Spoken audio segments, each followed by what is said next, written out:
అందరికీ నమస్కారం.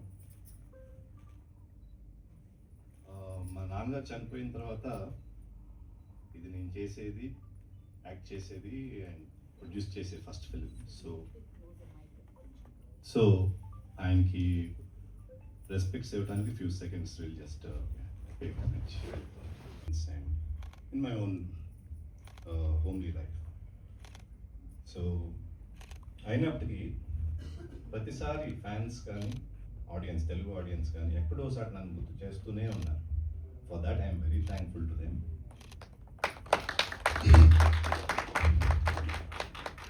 కమల్ అన్నట్టు అసలు నేను సినిమా చేయకూడదు అనుకున్నాను ఫస్ట్.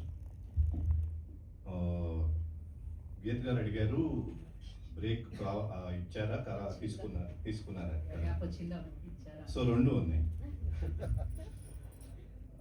బ్రేక్ ఎలా వచ్చిందంటే మంచి సినిమాలు, నాకు నచ్చిన సినిమాలు రాదు, వచ్చే సినిమాలు నేను చేయను. సో అట్లా రెండు విధాలుగా బ్రేక్ వచ్చింది. బట్ దెన్ ఆ తర్వాత చాలామంది కథలు వినిపిస్తూ ఉన్నారు, వింటా ఉన్నాను. ఆల్మోస్ట్ లైక్ 5 years అనుకుంటా. సతీష్ అయితే మా ప్రొడక్షన్ ఎగ్జిక్యూటివ్ ఆల్మోస్ట్ ఒక 3 years నుంచి ఎక్స్టెన్సివ్గా ఎన్నో నెంబర్ ఆఫ్ స్క్రిప్ట్స్ విన్నాను. అది థ్రిల్లర్స్ బాగున్నాయి, బాగోలేదు అంటలేదు కానీ బట్ నేను అనుకున్న స్టైల్లో లేదని నాకు అనిపించింది. దెన్ కేమ్ కమల్ వచ్చినప్పుడు త్రిమూర్తులు క్యారెక్టర్ ఒకటే చెప్పాడు. కథ సూసాయిగా ఉంది కానీ but not in full. Character నచ్చింది, టైటిల్ చెప్పాడు ట్రాన్స్ఫర్ త్రిమూర్తులు. ఈ రెండితో ఆల్మోస్ట్ 1 year కూర్చున్నాను, డెవలప్ చేశాను. సో అక్కడి నుంచి డెవలప్ అయ్యే లాస్ట్ మినిట్ వరకు కూడా సినిమా చేస్తానా లేదా అనేది సందేహం. వస్తే మంచిది చేద్దాం, లేకపోతే ఇట్లా ప్రశాంతంగా ఉన్నాం అనేది ఐడియా. సో ఎప్పుడైతే ఫుల్ఫిల్లింగ్గా కథ వచ్చిందో then we started production and shooting wise very ఫాస్ట్గా అయిపోయింది. పోస్ట్ ప్రొడక్షన్ కూడా బాగా ఫాస్ట్గా అయింది. సో ఈ సినిమాకి హై క్వాలిటీ స్టాండర్డ్స్ ఉంటాయి. కథ పరంగా, కంటెంట్ పరంగా స్ట్రాంగ్గా ఉంటుంది. అఫ్కోర్స్ ఆడియన్స్కి నచ్చాలి, అది వేరే విషయం. దీంట్లో చేసిన ఆర్టిస్టులు కానీ ప్రతి ఒక్కళ్ళు they have really put them cells, especially my team. Karthik అవనివ్వండి, కళ్యాణ్ కానీ, భిక్షపతి గారు కానీ, అందరూ, editor Vijay, all of them have work as a homely team. ఏదో డబ్బుల కోసం చేస్తున్నాం అనుకోకుండా they really work hard and they put them cells. So ఇట్లా ట్రాన్స్ఫర్ త్రిమూర్తులు అనేది ఫామ్ అయింది. పోస్ట్ ప్రొడక్షన్ కూడా అయిపోయింది, ready for release.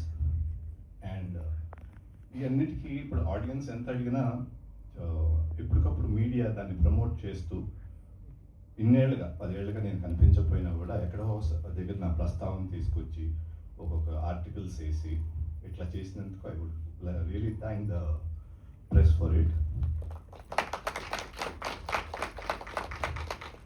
And coming to my heroine Rasi, she's an excellent performer and performance took part 2. She's a very producer friendly artist. ఎట్లా అంటే టైంకి రావటం, ముందే టైంకి ఉంటూ ప్రిపేర్ అవటం, దానికి సీన్ ఇస్తే she on the job and she multi talented. చాలా బిజినెస్లో కూడా చేస్తాను. Sometimes when I see her it intimidates, ఇంటికి లెక్క చేస్తాను. So all this is an inspiration from her, and that's about Rasi. And overall ga Transfer Trimurtulu strong content to me munduku vastundi. I hope all of you will like it, and I really thank the audience for keeping me alive for the last 10 years.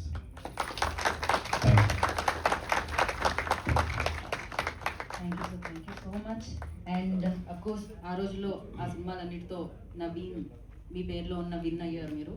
మళ్ళీ వచ్చి ఈ సినిమాతో కూడా ప్రేక్షకుల హృదయాలనే win అవ్వాలని, so June 19 collections అన్ని win అవ్వాలని మనస్ఫూర్తిగా కోరుకుంటున్నాము. అయితే అందరూ అంటున్నారు ఇది కమ్బ్యాక్ ఫిల్మ్ అని, బట్ నేనైతే కమ్బ్యాక్ కింద చేయలేదు. ఫస్ట్ ఫిల్మ్ లాగానే చేశాను, అంతే డెడికేషన్, అంతే passion. So I feel this is my first film. అందుకే సార్ అంతే ఫిట్గా ఉన్నారు. సో కొత్త హీరో వడ్డే నవీన్ గారికి చలనచిత్ర సీమలోకి స్వాగతం పలుకుతున్నాం మేము. Debut. Yeah, so thank you so much. And we have ఉండాల్సిందిగా కోరుకున్నాము వడ్డే నవీన్ గారిని, రాశి గారిని అండ్ తేజ గారిని, మ్యూజిక్ డైరెక్టర్ కళ్యాణ్ గారిని ప్లీజ్ స్టే బ్యాక్ అండి. So yes, thank you so much. Remaining అందరికీ థ్యాంక్ యూ సో మచ్. మళ్ళీ ఒక ఈవెంట్లో